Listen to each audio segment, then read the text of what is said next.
عبادتیں صرف جائے نماز پر ہی نہیں ہوتی، بلکہ عبادتیں میٹھی زبان، دھیمے لہجے، ہمدردانہ اور عاجزانہ رویوں سے بھی ہوتی ہیں۔ زندگی میں کلیہ بنا لیں، کچھ بھی بن جائیں، بے فیض انسان نہ بنے، کیونکہ درخت جب بے فیض ہو جائے تو چولہے میں جھونک دیا جاتا ہے۔ زندگی کا اصل حسن دکھ کے بعد ہی آشکارا ہوتا ہے۔ اندرونی کشمکش تباہ کن ہے، وہ گفتگو جو ہماری روحوں کے اندر بغیر کسی جواب کے ہوتی ہے، تھکا دینے والی ہوتی ہے۔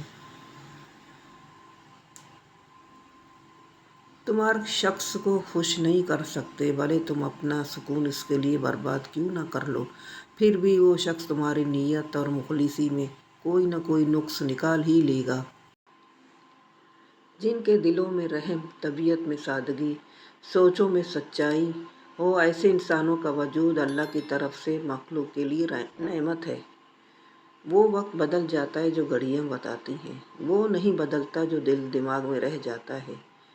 ڈیلیٹ کرتے رہیے اپنی زندگی سے کچھ لہجوں کو، کچھ باتوں کو، کچھ یادوں کو، کچھ نامناسب رویوں کو، ورنہ آپ ہینگ ہو جائیں گے۔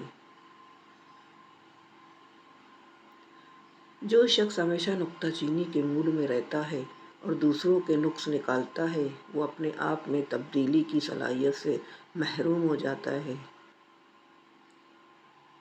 عقل کو خواہش پر فضیلت حاصل ہے، کیونکہ عقل زمانے کو تمہارے ہاتھوں میں دے دیتی ہے، جبکہ خواہش تمہیں زمانے کا غلام بنا دیتی ہے۔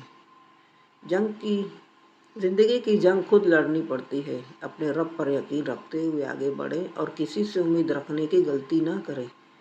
غلط سے غلط انسان کے لیے بھی اصلاح کا واحد راستہ محبت ہے۔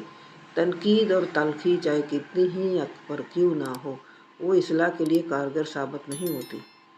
آپ کبھی بھی کامیابی کی سیڑھی پر ہاتھ جیب میں ڈال کر نہیں چڑھ سکتے، بلکہ کامیابی کی منزل پر پہنچنے کے لیے ہاتھ پاؤں مارنے پڑتے ہیں۔